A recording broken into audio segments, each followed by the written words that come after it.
ರವಿ ರಾಲಿಂಗ್ಸಾ, ನಾನು ನಿಮ್ಮ ಸ್ನೇಹಿತ ಗಿರೀಶ್ ಮಾತಾಡ್ತಾ ಇದ್ದೀನಿ. ನಿನ್ನೆ ನಮ್ಮ ದೇಶದ ಪ್ರಧಾನಮಂತ್ರಿ ಮೋದಿಜಿಯವರು ಒಂದು ಕರೆನ ಕೊಟ್ಟರು. ಏನ್ ಕರೆ ಕೊಟ್ಟರು?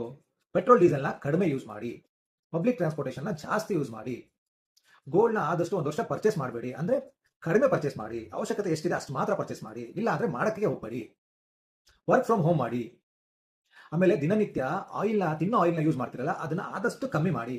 ಯಾಕೆ ಈ ತರ ಕರೆನ ಕೊಟ್ಟರು? ಇದು ಆಕ್ಚುಲಿ ಸೋಷಿಯಲ್ ಮೀಡಿಯಾದಲ್ಲಿ ತುಂಬಾ ಚರ್ಚೆ ಆಗ್ತಿದೆ.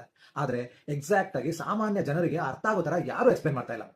ಅಂದ್ರೆ ಒಂದು ಪಾಯಿಂಟ್, ಒಂದು ಸಿಂಪಲ್ ಪಾಯಿಂಟ್ ಅದನ್ನ ಎಕ್ಸ್ಪ್ಲೈನ್ ಮಾಡಿದ್ರೆ ಜನಕ್ಕೆ ಅರ್ಥ ಆಗುತ್ತೆ ಅಂತ ಒಂದು ಪಾಯಿಂಟ್ ನ ಯಾರು ಎಕ್ಸ್ಪ್ಲೈನ್ ಮಾಡಲಿಲ್ಲ.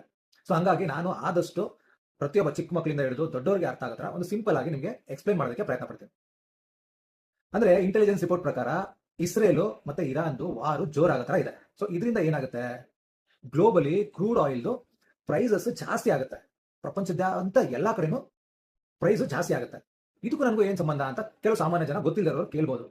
ಏನಪ್ಪಾ ಅಂತ ಹೇಳಿದ್ರೆ, ಈಗ ನಮ್ಮ ದೇಶದಲ್ಲಿ ನಾವು ಏನು ಯೂಸ್ ಮಾಡ್ತಿದೀವಲ್ಲ ಕ್ರೂಡ್ ಆಯಿಲ್, ಇದ್ರ ಪ್ರಮಾಣ ಎಷ್ಟು, ಆ ಪ್ರಮಾಣದಲ್ಲಿ ಎಷ್ಟು ನಾವು ಔಟ್ಸೈಡ್ ಇಂದ ತರ್ತಾ ಇದೀವಿ ಅನ್ನೋದು ಇಂಪಾರ್ಟೆಂಟ್ ಆಗುತ್ತೆ. ಅಂದ್ರೆ ನಾವು ಯೂಸ್ ಮಾಡ್ತಾ ಇರೋ ಕ್ರೂಡ್ ಆಯಿಲ್ ಅಲ್ಲಿ ಆಲ್ಮೋಸ್ಟ್ 80 to 90% ನಾವು ಬೇರೆ ದೇಶದಿಂದ ತರ್ತಾ ಇದೀವಿ, ತಗೊಳ್ತಾ ಇದೀವಿ, ಇಂಪೋರ್ಟ್ ಮಾಡ್ತಾ ಇದೀವಿ. ಇದು ಹೇಗೆ ತರ್ತಾರೆ? ಇದನ್ನ ನಾವು ತರಬೇಕು ಅಂದ್ರೆ ಡಾಲರ್ ಯೂಸ್ ಮಾಡಬೇಕು. ಡಾಲರ್ ಯೂಸ್ ಮಾಡಿದಾಗ ಆ ಡಾಲರ್ದು ಪ್ರೈಸ್ ಅಂದ್ರೆ ರೇಟ್ ಜಾಸ್ತಿ ಆಗುತ್ತೆ. ಅದು ರೇಟ್ ಜಾಸ್ತಿ ಆಯ್ತು ಅಂದ್ರೆ ನಮ್ಮ ಇಂಡಿಯನ್ ರೂಪಿ ಬಿದ್ದೋಗುತ್ತೆ.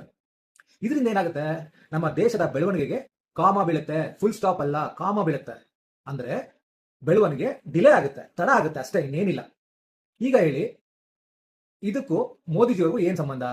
ಇದು ಮೋದಿಜಿಯವರಿಂದ ಆಗ್ತಿದ್ಯಾ? ಇದಕ್ಕೆ ಮೋದಿಜಿಯವ್ರ ಕಾರಣನಾ? ಅಂದ್ರೆ ಕೆಲವರು ಕಾಂಗ್ರೆಸ್ ಡ್ಯಾಶ್ ನನ್ನ ಮಕ್ಕಳು ರಾಂಗ್ ನ್ಯೂಸ್ ನ ಸ್ಪ್ರೆಡ್ ಮಾಡ್ತಾ ಇದ್ದಾರೆ. ಅವರವರ ಸ್ವಾರ್ಥಕ್ಕೋಸ್ಕರ ಯಾರ ಮೇಲೆ ಯಾವ್ದೋ ಬ್ಲೇಮ್ನ ಯಾರ ಮೇಲೋ ಹಾಕಿ, ಅವ್ರ ಸ್ವಾರ್ಥಕ್ಕೋಸ್ಕರ, ಅವ್ರದೊಂದು ಬೆಳವಣಿಗೆಗೋಸ್ಕರ ಇದನ್ನೆಲ್ಲ ರಾಂಗ್ ಆಗಿ ನ್ಯೂಸ್ ನ ಸ್ಪ್ರೆಡ್ ಮಾಡ್ತಿದ್ದಾರೆ. ಅದೇ ರೀತಿ ಕೆಲವು ನ್ಯೂಸ್ ಚಾನಲ್ ಇದೆ. ಆ ನ್ಯೂಸ್ ಚಾನಲ್ ಹೇಳೋದು, ಇಷ್ಟು ದೊಡ್ಡ ನ್ಯೂಸ್ ಚಾನಲ್ ಇಟ್ಕೊಂಡಿದ್ದೀರಾ, ಆ ಚಾನಲ್ ಅಲ್ಲಿ ಜನಗಳಿಗೆ ಯಾವ ರೀತಿ ರೈಟ್ ಇನ್ಫಾರ್ಮೇಶನ್ ಕೊಡಬೇಕು ಅನ್ನೋದು ಅವ್ರಿಗೆ ಗೊತ್ತೇ ಆಗಿಲ್ಲ ಅಂತ ನಾನು ಹೇಳಕ್ ಇಷ್ಟಪಡ್ತೀನಿ. ಅವ್ನು ಹೇಳ್ತಾನೆ, ಮೋದಿಜಿ ಅವರು ಅಲ್ಲಿ ಹೋಗಿದ್ದಾರೆ, ಇಲ್ಲಿ ಹೋಗಿದ್ದಾರೆ, ಎಲ್ಲ ಕಡೆ 10 ಗಾಡಿಗಳನ್ನ ಹಿಂದೆ ಮುಂದೆ ತಗೊಂಡು ಓಡಾಡ್ತಿದ್ದಾರೆ, ಅವಾಗೆಲ್ಲ ಪೆಟ್ರೋಲ್ ಖರ್ಚಾಗಲ್ವಾ, ಡೀಸೆಲ್ ಖರ್ಚಾಗಲ್ವಾ ಅಂತ ಹೇಳ್ತಾನೆ. ನಾನು ಅಯೋಗ್ಯ ನನ್ನ ಮಗನಿಗೆ ಹೇಳಕ್ ಇಷ್ಟಪಡ್ತೀನಿ, ಎಷ್ಟು ದೊಡ್ಡ ಚಾನಲ್ ಇಟ್ಕೊಂಡಿದ್ಯಾ, ನಿನ್ಗೆ ಅಷ್ಟು ಗೊತ್ತಾಗಲ್ವಾ? ಅವ್ರು ಯಾರು? ನಮ್ಮ ದೇಶದ ಪ್ರಧಾನಮಂತ್ರಿ. ಅವ್ರ ಹಂಗಂಗೆ ಸುಮ್ಮನೆ ಓಡಾಡಕ್ಕಾಗ್ಬಿಡುತ್ತೆ ಎಲ್ಲ ಕಡೆ? ಆ ತರ ಓಡಾಡಿದ್ರೆ ಇನ್ನಂತ ಕಚಡ ನನ್ನ ಮಕ್ಳು ಇರ್ತಾರಲ್ಲ, ಅದು ಅಪಾಯ. ಅವ್ರಿಗೆ ನಿಮ್ಮಂತವ್ರಿಂದ ಅಪಾಯ ಇದೆ ಅವ್ರಿಗೆ. ಅರ್ಥ ಆಗ್ತಿದ್ಯಾ?